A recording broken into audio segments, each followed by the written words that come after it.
Bonjour à tous and welcome back to a new little video.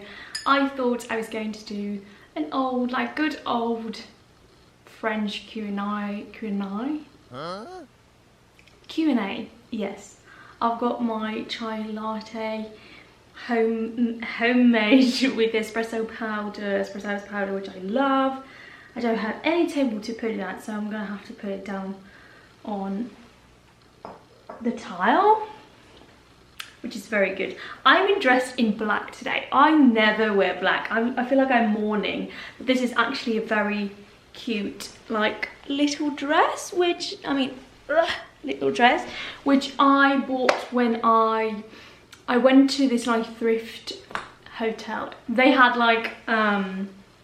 there was a few or a lot of sellers who had rented out a hotel, so each sounds weird actually, but it was very cool. So each seller had their own hotel room, so it was going into small little shops, and I found this, so I'm very happy about that. I went to look for vintage dresses because that was what I thought I was supposed to find, and I found this.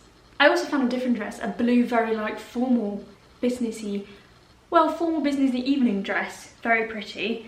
But yeah, also got this, even though it's black and it's not really, this is my style, pink. I like yellows. Today I thought I was going to answer some questions. I asked you guys on Instagram and I got a few questions, and I also browsed the internet and forums and such. What do people find difficult about the French language? And I thought I'm coming here to give some of my thoughts. So firstly, I got a question from you on Instagram. What do you do when you're not motivated to learn the language anymore? That is, I think, a tricky one, because you have to look at it from, it depends on what type of perspective. If it is that you don't like it anymore, you absolutely hate learning the language, then you could quit. If you hate it, quit. But if you're talking about motivation as in, I don't feel drive anymore, but I want to learn it, if that's the case, then that is just how I think humans normally become. We start and think, I want to learn this language, and you have the motivation, the utter very drive to do it for maybe a few days or a week or weeks even, and then it kind of fades away. So that is, if you're talking about that spark of motivation, the wanting, the willingness to do something, I think you have to get into routine, because that is what, if you look at people who have been successful in anything, they have had that type of repetition and routine set in place. It could be anything: learning the piano, learning a language, learning a sport, playing soccer or football. They will have matches and they will have training that they need to attend to. Sometimes they want to do it, sometimes oh, I wish I could skip, but I'm going either way. So fundamentally there is a motivation. If this is something that I want to do, I want to achieve it, I want to be a good soccer player, I want to be fluent in a language, or etc. But you don't feel that every day, so you will have to just get into a routine and make that routine a good routine that fits with your life and with your time schedule. And when you've done that, you will have to just rely on the routine. If you ever feel oh, I really don't want to do this, or not really don't want to do this, but if you're I don't have the motivation, well, then you will have to just follow the routine. So it's not true that everybody wakes up and feels very motivated to do anything. And with languages and anything you're supposed to learn, or you need to learn and do nearly every day or a few times a week or something, you need to get a routine for that, and then things will flow. So you don't have to think of do I really want to do it? If people would have to do that, do I really want to go to school? Do I really want to go to work? Well, most people sometimes they really want to do it, but other times they're like, I have to do it. So you have to get into that sort of mindset with the language. So to summarize, if you definitely like really hate the language and you are fed up and you feel like I have no want for me to learn this anymore, then you quit. But if you have that foundation of yes, I want this, but the work is the problem, then I would get into routine and go for it. I think my best thought would just to be make a routine and maybe start small and then work yourself up, or just like Nike, like just do it. That's the thing, you don't think too much. If you have a thought, I want to get fluent, well, okay, but then you just need to do it. Don't think about it too much. You don't need like a want or a wish every day when you're waking up, oh, I so really want to do the language thing. You know, people are different. Most people have that thought in the beginning, oh, I've started a new language, or I've started French, it's so beautiful language, it's so fun, and then suddenly that drops. And some people have it like all the time, but most people have it as a fundamentally thought, but then they just work on the little goals, right? And then things gets better. Like, I'm going to learn some words, this is fun, I'm going to watch a show, I'm going to work a bit on the grammar, I'm going to write a text. If you do that instead of thinking about this, you will get to this further down the road. And then the next question, what's more important, learning the words or the grammar? Well, it's like, what's more important when walking, having legs or muscle? A language is based off and made up of words and grammar, and you put them together and then that makes sentences. So you can't really have one or another, but I can understand from the question, of course, you could potentially have know a lot of words and then don't conjugate. So I think a lot of people are scared of grammar in general and then kind of just dodge that, but I think you have to learn it all together. And I've done like multiple different ways of learning languages, some that are good and some that are less good. So the first method of just being in school, that's good, but you don't even know, I can't really recall all the grammar we just did a lot of things and then suddenly you know something. And that's a way, but the best way for learning something on your own is, instead of learning a lot of verbs and a lot of adjectives and a lot of nouns just isolated, I would, every time I learn a new verb, which I didn't do in French, which I should have done, but we know I learned French in school. So for Russian or other languages, I would always start. So if I have a verb walk, I would be like, I walk, I walked. So I start with myself, because normally I do vlogs, but also in conversation you often talk about yourself. So I would start with walk, I walk, I walked. And then I would change it to you walk, you walked. In English that's the same, so it's like, in English, well, mostly the same, like do and does, he, she, it, do and does, that like does. That's different, but for many other languages they change everything, and for French mostly everything changes. So if you have such a language, I would of course find the verb, look at the verb and be like, okay, this is how it looks, this is the conjugation of every person and the tense as such.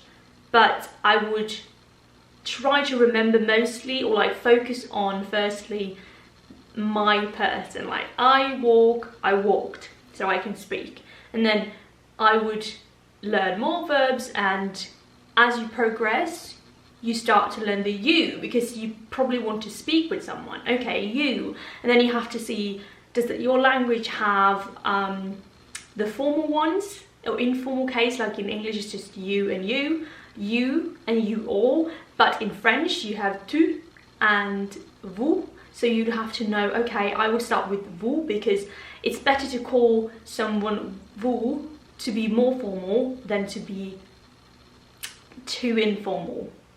So I would go for, so I would start with I and then you, the formal you, vous, and then when you know those, I would later go on, when I've learned many other verbs and I can speak a bit and have conjugated the verbs in those tenses as now and past, I would go on to, okay, what is she and he and it and they, because it's also a bonus to know how to say that. So the minute you start to mentally look at words and their conjugation as, don't divide them. Of course, I know some languages and also like, well, most languages have some kind of, not conjugation, but different forms of adjectives, and some even have nouns with cases, but I would want you to imagine them just being together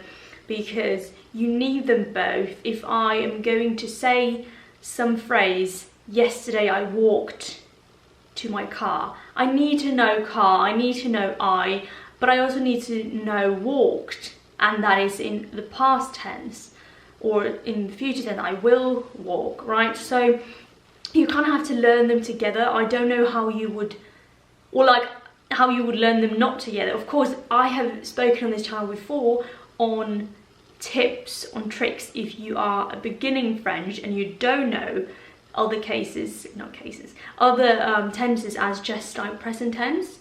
You could say, yesterday I walk, and people would be like, okay, you walked. But that's just a substitute because you don't know walked yet. But I would, if I would go back, and that's the tricky thing with being personal, no, just kidding, with my own French, is that my tenses are everywhere, right? And but I would give you guys, if you are now learning, it's a perfect opportunity to just get it right from the beginning, and I think that would be so much easier for you. French is a bit tricky because there's so many cases, but there's no cases, well, there's so many tenses, and there's some literary tenses which are only used in books now, and they're different. Why am I so up high? Yeah, different ones. So I would definitely start with learning the present tense and then the passé composé, which is like something you've just done, right? French has many, not tenses. Well, it is tenses. I said cases, now I mean tenses. Right, it is tenses. So you have like something I'm doing now, something I've done, but it's closely in time. And then you have other tenses, something you've done in the past, something you've done one time and never repeated, something that you have repeated. So that might be some kind of confusion about those, but I would go for the present tense and the passé composé as your beginner thing, because then you can say something you're doing and something you have done. And yeah, so, and also you would actually also have to know how to like, I am going to, so the future tense. So those three I would go and work on, and as I'm saying that to you, I also need to go and work on that. So I hopefully will make a video, I've spoken about this before, but I'm going to do that, where I have like a study vlog sesh with you, where I go through my own problems with French. And yeah, I wish I had more French in school, because I only had 3 years, and I feel like it's, you know, those languages which you are pulled through the language kind of because you've had it for 10 years in school, you suddenly just know everything. You don't know when you did it, but you suddenly just became fluent in the language. And I didn't have that with French because it was only 3 years. So I loved French, and I felt that we knew a lot of words, but we didn't know how to speak. So all the other bits, like how my progress now, have I made myself, but I haven't spoken to people. And that is the thing, speak to people.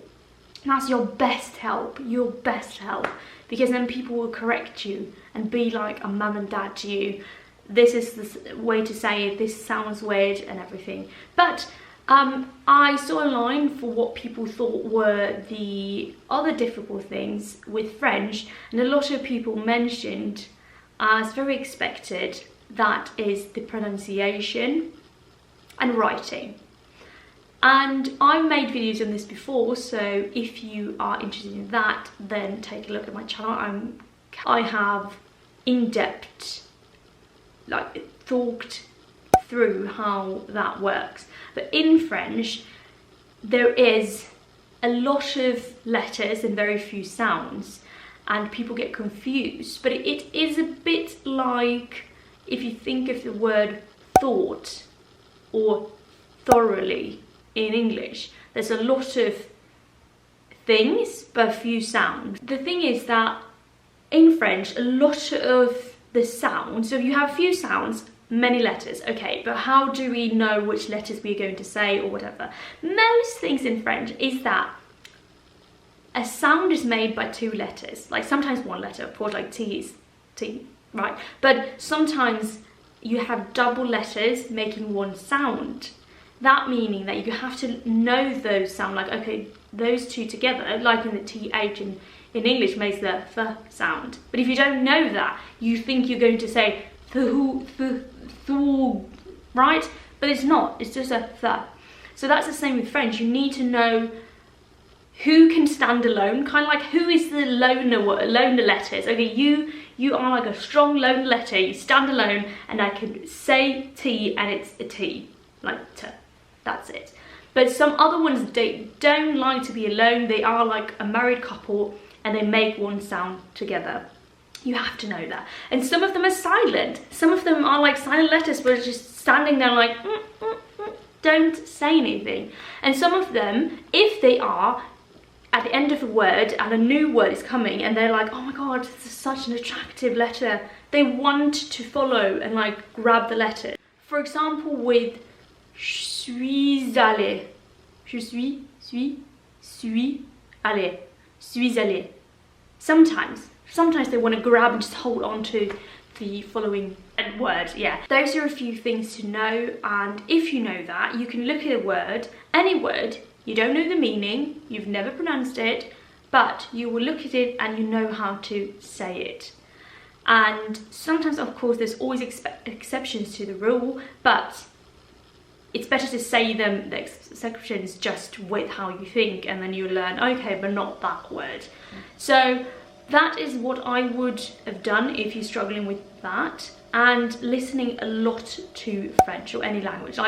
I think people underestimate how much you have to listen to a language in order for your brain to turn French or any other language. You need to listen a lot, a ton. And I would love to listen to YouTube videos where people are speaking, interviews, normal pace. Do not go into the baby phase of this is a conversation, because then you are suddenly, you have looked up online, you know, okay, I know all these words, I understand it, you feel perfectly fine, and then someone's like, this is a conversation, and you're like, what? Yeah, and people say that, like, French is so difficult to follow along, but you need to not do yourself a disfavour. You need to start with very normal paced French, and then you will understand nothing, and then as time goes by, you'll understand a word here and there, and sometimes you will understand like the context, and then further on you will understand nearly every word, right? So that's how you need to go by that. And I've actually gotten myself a book now, which I'm working on in Russian. They do have it in French, I believe. I see a lot of people looking for them in shops, so I would recommend those. So this is the beginner and this is the intermediate version, and all of these have the same story. So if you have a language exchange friend, you could very possibly read the same version. You need to have like the beginner or the intermediate version, both of you, and then you could read the story. There's some changes to them, just like culturally and where things, but yes. So I love these. The only thing I would recommend is that the beginner ones are supposed to be A2, B1, so there's no A1 level here. B1, B2. The only thing is though that my intermediate, I bought that firstly. That is, there were some words, because I spoke to someone who, like I spoke to my exchange friend, there were some words that are very like outdated and old, and something like words she had never heard of or she would never use, and I would just sound like a grandma if I would talk like that. So I would recommend to go for the beginner one. Like if you're not fluent, if you're fluent, you could do that, or like nearly fluent, you could go for this, but just watch out, there might be some words that I would ask someone like, would you say that, or does it sound very weird?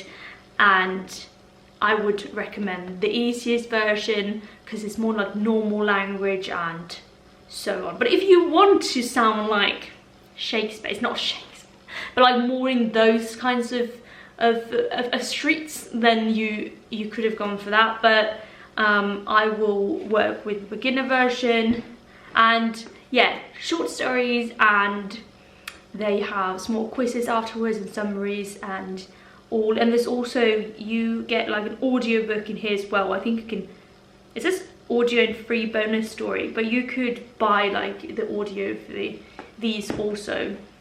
So that was my last little tip, these ones. That was my last little tip for you, and please do let me know if you found this helpful.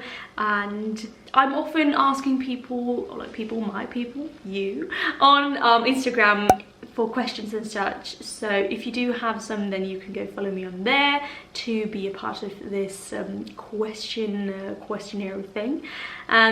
Or you could of course send me just questions on YouTube in the comments here, or on Instagram, or in the DMs if you want. And yeah, and I'm looking forward to making a French grammar vlog for all of you that struggles with the grammar.